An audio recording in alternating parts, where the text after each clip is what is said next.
And welcome to YCZ classes. बच्चों आज हम पढ़ेंगे क्वेश्चन नंबर 3 जो है। आई थिंक ये पार्ट 4 जो है ये मैंने आपको करार दिया है, लेकिन अगर नहीं बेटा तो कोई बात नहीं। हम इसको फिर से कर लेते हैं कि यहाँ पे पूछा जा रहा है कि हम पहले इसको लेते हैं थोड़ा सा क्वेश्चन को। व्हाट इज़, ठीक है, what is the effect of change of temperature on the solubility of a salt. कि बताइए टेम्परेचर चेंज करने का क्या इफेक्ट पड़ता है साल्ट की सॉल्बिलिटी पर। ठीक है, तो देखिए बेटा यहाँ पे आपने ध्यान रखना है कि अगर हम किसी सॉल्ट की सॉल्बिलिटी के दौरान में टेम्परेचर अगर डिक्रीज कर दें, मिसाल के तौर पर मैंने यहाँ कंटेनर लिया है, इसमें कोई साल्ट लिया है, सपोज़ कीजिए कि मैं कोई साल्ट मैंने यहाँ पर इस कंटेनर में लिया हुआ है, और अगर मैं यहाँ पे टेम्परेचर क्या करता हूँ, डिक्रीज़ करता हूँ, मतलब डिक्रीज़ करता हूँ, ठीक है, मतलब कम टेम्परेचर में यहाँ पे रखता हूँ, तो सॉलिबिलिटी जो है उस पर क्या हो जाएगी, डिक्रीज़ होगी, मतलब सॉलिबिलिटी देखने को मुझे कम मिलेगी। इन केस अगर मैं क्या करता हूँ, अगर मैं साल्ट लेता हूँ, उसको मैं डिज़ोल्व करता हूँ, और डिज़ोल्व करने के दौरान मैं उस कंटेनर को हीट करता हूँ, तो जितना टाइम ये खुद से डिज़ोल्व होने में यूटिलाइज़ करता सॉल्वेंट के साथ, वो उससे मतलब कम टाइम में अब ये डिज़ोल्व हो जाएगा। मतलब ये जो टेम्परेचर में राइज़ करूँगा यहाँ हीटिंग से, वो हेल्प करेगा इस साल्ट को डिज़ोल्व होने में। तो वही इसका आंसर हमने यहाँ पर लिखा हुआ है, यहाँ पर है इसका आंसर कि solubility of a solid salt decreases. Solid salt की सॉलिबिलिटी जो है वो डिक्रीज होती है अगर हम टेम्परेचर डिक्रीज रखें तो, with decrease in temperature and it increases, या वाइल इट इंक्रीजेज, जबकि ये इंक्रीज होने को मिलती है, इंक्रीज होती है अगर हम टेम्परेचर राइज करें, विद राइज इन टेम्परेचर। ठीक है, अब है बेटा क्वेश्चन नंबर 4 जो है, explain the following we by giving examples. Explain the following giving examples. Saturated solution मैंने पीछे आपको पढ़ाया है, लेकिन चलिए फिर भी बताते हैं। प्योर सबस्टेंस पढ़ा है, कोलाइड पढ़ाया है, सस्पेंशन पढ़ाया है, तो जो वहाँ पर मैंने बताया था वही अपने यहाँ पर भी लिखना है, लेकिन चलिए फिर भी मैं आपको इनके आंसर्स बताता हूँ। देखिए सैचुरेटेड सोल्यूशन क्या होता है, ऐसा solution in which no more solute dissolves further, कि जिसमें जो सॉल्यूट डिजॉल्व होना है as per the capacity of that solvent of solution, तो उतना डिजॉल्व हो जाएगा, लेकिन उसके बाद जो भी सॉल्यूट एक्स्ट्रा आता जाएगा वो बॉटम ऑफ द कंटेनर पे डिपॉजिट होता जाएगा। तो ऐसे सॉल्यूशन को हम सैचुरेटेड सॉल्यूशन कहते हैं। That means a solution in which no more amount of solute can be dissolved at a particular temperature, जिसमें किसी पर्टिकुलर टेम्परेचर पर हम ज़्यादा सॉल्यूट डिजॉल्व नहीं कर पाते हैं, उसे हम सैचुरेटेड सॉल्यूशन कहते हैं। Example, when sugar is dissolved repeatedly, जब आप शुगर को बार बार, जैसे मान लीजिए आपने यहाँ सॉल्वेंट लिया है, आप शुगर या साल्ट जो है यहाँ पर डालते चले जा रहे हैं, 1 स्पून 2 स्पून डालते चले जा रहे हो इस कॉन्स्टेंट सॉल्वेंट में, ठीक है नहीं, तो एक स्टेज ऐसी आ जाएगी, फिलहाल ये डिजॉल्व होता चला जाएगा, लेकिन एक स्टेज ऐसी आ जाएगी कि जितना इसने डिजॉल्व होना होगा इस अमाउंट ऑफ सॉल्वेंट में, उतना ये हो जाएगा, उसके बाद जो है ये बॉटम ऑफ द कंटेनर पे डिपॉजिट होना शुरू कर देगा। तो ऐसे सोल्यूशन को हम सैचुरेटेड सोल्यूशन कहते हैं। सो एग्जांपल में हमने बताया, व्हेन शुगर और salt is dissolved repeatedly in a given amount of water, एक कंडीशन इज रीच्ड, एक वक्त एक स्टेज ऐसी आ सकती है at which further dissolution of sugar, dissolution मतलब मिक्सिंग जो शुगर की होगी वाटर की, इज नॉट पॉसिबल, वो मुमकिन नहीं होगी, उस वक्त वो साल्ट जो है या शुगर जो है वाटर के साथ डिजॉल्व होगा ही नहीं in that amount of water at room temperature and will settle down, और वो डिपॉजिट होता जाएगा at the bottom of container. ठीक है बेटा, होप के सैचुरेटेड सॉल्यूशन आपको समझ में आ गया। अब है प्योर सबस्टेंस। प्योर सबस्टेंस क्या होता है ये भी हमने पीछे पढ़ा। तो प्योर सबस्टेंस को हम बोलेंगे ए substance which is made up of single type of particles, जो सिंगल एक ही किस्म के पार्टिकल्स का, सिंगल टाइप ऑफ पार्टिकल्स का बना होता है, उसे हम प्योर सबस्टेंस कहते हैं। चाहे वो सिंगल पार्टिकल्स एटम्स हों, या फिर मॉलिक्यूल हों, या फिर आयंस हों, is called pure substance. All elements and compounds are said to be pure. आपको मालूम है कि केमिकल क्लासिफिकेशन ऑफ जो मैटर मैंने आपको बताई थी, उसमें मैंने कहा था कि प्योर सबस्टेंस जो होता है वो हमारा एलिमेंट और कंपाउंड होता है। तो ऑल एलिमेंट्स और कंपाउंड्स जो होते हैं वो प्योर होते हैं। ठीक है, एग्जाम्पल आपका वाटर है, एग्जाम्पल आपका शुगर है, ठीक है, एग्जाम्पल आपका कोई और कंपाउंड है। ठीक है, इसी तरह से कोलाइड है। अब नेक्स्ट थर्ड पार्ट इसमें पूछा जा रहा है कि कोलाइड बताइए, इसको एक्सप्लेन कीजिए, इसको डिफाइन कीजिए। तो colloid is a heterogeneous mixture, hetero मतलब कि इसका जो कंपोजिशन है वो डिफरेंट रहता है थ्रू आउट, ठीक है, in which the solute particle size is too small.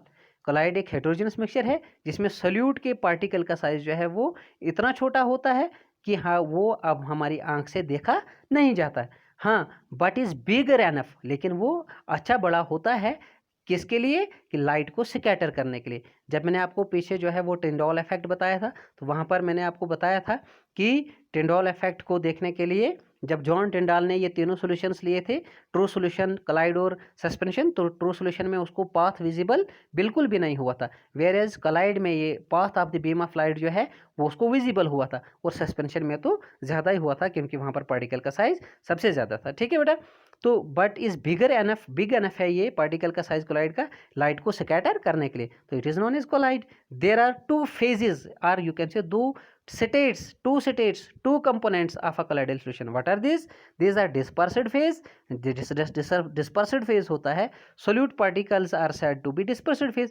जैसे देखिए सोल्यूशन के सोल्यूट के पार्टिकल्स होते हैं उनको आप डिस्पर्सिड फेज होते हो कह सकते हो। ठीक है, जैसे नॉर्मल सोल्यूशन में हम सोल्यूट कहते हैं और सॉल्वेंट कहते हैं, ठीक उसी तरह से हम कोलाइड में सोल्यूट को डिस्पर्सिड फेज कहते हैं और सॉल्वेंट को डिस्पर्शन मीडियम कहते हैं। यानी कोलाइड के केस में आपने कंपोनेंट्स या फेजेस सोल्यूशन कोलाइड के बोलने होंगे तो आप डिस्पर्सिड फेज और डिस्पर्शन मीडियम यूज करोगे। इन द सेम मैनर कि डिस्पर्सिड फेज होगा स्मॉलर अमाउंट में जो कंपोनेंट होता है और डिस्पर्शन मीडियम मतलब जो एक्सेस अमाउंट में कंपोनेंट होता है। Okay, the medium in which the solute particles are spread is called जिसमें आप सोल्यूट के पार्टिकल्स को यानी डिस्पर्सिड फेज को डिस्पर्स करते हो, जिसमें करते हो उसको आप डिस्पर्शन मीडियम कहते हो। ठीक है बेटा, तो होप कि ये चीज़ भी आपकी क्लियर हो। एग्जांपल जो है यहाँ पर कोलाइड की हम मिल्क ले सकते हैं, हम क्लाउड्स ले सकते हैं। ठीक है, these are the examples of collide.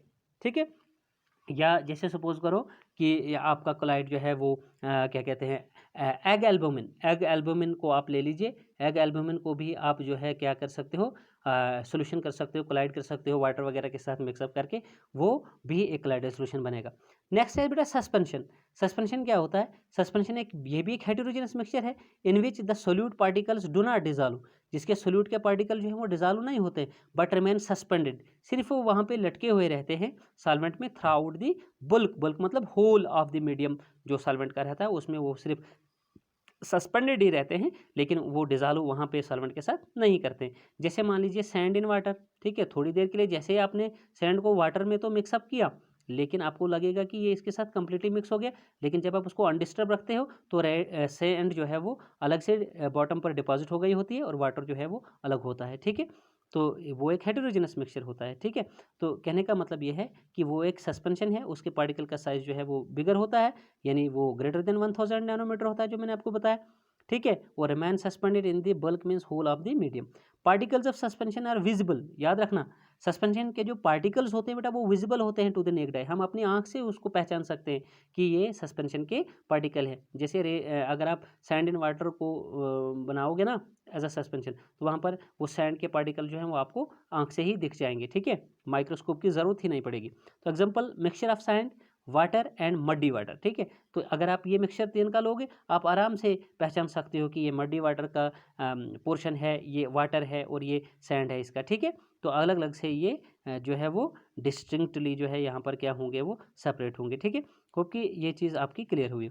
अब है क्वेश्चन नंबर 5 बेटा, classify each of the following as homogeneous और हेटेरोजेनस मिक्सचर। आपका सोडा वाटर है, आपका वुड है, एयर है, साइल है, विनेगर है, फिल्टर टी है, इसको आपने बताना है सिर्फ होमोजेनस और हेटेरोजेनस कि कहाँ कंपोजिशन सेम रहता है थ्रू आउट और कहाँ कंपोजिशन डिफरेंट रहता है। सेम कंपोजिशन वाले को होमोजेनस बोलोगे, डिफरेंट कंपोजिशन थ्रू आउट होगा तो हेटेरोजेनस बोलोगे। चलिए हम यहाँ पर सोल्यूशन करेंगे, हम पहले लिखेंगे होमोजेनस मिक्सचर इसमें कौन है। देखो बेटा हम एयर को होमोजेनस मिक्सचर कहते हैं क्योंकि air is a mixture of many gases, उसमें बहुत सारी गैसेज तो होती हैं लेकिन सिर्फ गैसेज ही तो है ना, सॉलिड लिक्विड तो नहीं ना है, तो आप इसको होमोजेनस मिक्सचर बोल सकते हो। एक ही कंपोजिशन है गैस ही जितना पूरे एयर में। ठीक, उसके बाद सोडा वाटर में भी जो है वो भी क्या होता है आपकी, ठीक है, ये भी आपका एक ही किस्म का कंपोजिशन रखे हुए होता है, जैसे ये भी होमोजेनस मिक्सचर आएगा। इसी तरह से विनेगर है आपका, इसी तरह से आपका फिल्टर टी है, ठीक है, ये भी एक ही किस्म का कंपोजिशन किए हुए होते हैं, तो लिहाजा हम इनको होमोजेनस मिक्सचर कहते हैं। चलिए आगे बढ़ते हैं। हेटेरोजेनस मिक्सचर इसमें क्या क्या था? हेटेरोजेनस मिक्सचर इसमें वुड है और उसमें सॉइल है। ठीक है, हेटेरो मतलब जिसका कंपोजिशन में जो है वो क्या आ जाएगा, आपको डिफरेंट देखने को मिलेगा, मुख्तलिफ रीजन टू रीजन आपको देखने को मिलेगा। उसके बाद है question number 6, how would you confirm that a colourless liquid given to you is pure water. ठीक है, आप किस तरह से कन्फर्म कर सकते हो कि एक कलरलेस लिक्विड जो आपको दिया जाएगा कि वो प्योर वाटर है। तो देखो if the given colourless liquid boils, अगर वो गिवन कलरलेस लिक्विड जो है वो बॉयल होगा 100 डिग्री सेल्सियस पे शार्प, मतलब फटाफट जैसे ही उसका बॉइलिंग पॉइंट 100 डिग्री आ जाए, तो 100 डिग्री टेम्परेचर जैसे ही आ जाए तो उस पर वो क्या हो जाए, बॉयल होना शुरू हो जाए। ठीक है, तो हम फटाफट से इट इज़ समझेंगे कि ये एक कंडीशन है, ये एक इलामत है इस कलरलेस लिक्विड की प्योर होने की। ठीक है, it is then found to be pure water, otherwise not. अगर मान लीजिए कि इसका बॉइलिंग पॉइंट जो है वो 100 डिग्री शार्प नहीं आता है, जल्दी से 100 डिग्री नहीं आता, आप बताएंगे ये प्योर नहीं है। ठीक है बेटा, चलिए उसके बाद है आपका question number 7, which of the following materials fall in the category of pure substance, कि यहाँ पर कुछ लिस्ट है ए से लेकर तो आई पार्ट तक, बताइए कौन से इनमें मटेरियल्स हैं जो प्योर सब्सटेंस की लिस्ट में आते हैं। देखिए सबसे पहले है सोल्यूशन में जब हम इसका करेंगे तो देखो बेटा आइस जो है ये प्योर सब्सटेंस है। ठीक है, आइस है, आयरन है, कैल्शियम ऑक्साइड है, मरकरी है। ठीक है, इनमें से ये आपके प्योर सब्सटेंसेस हैं, as they have definite composition, fixed composition इनका होता है, इसलिए ये प्योर सब्सटेंसेस हैं। ठीक है, ये आइस है आपका, उसके बाद ये आयरन है आपका, उसके बाद आपका बेटा कैल्शियम ऑक्साइड है। ठीक है, ये ई पार्ट, उसके बाद आपका मरकरी है। ठीक है, एफ पार्ट, ये प्योर सब्सटेंसेस है।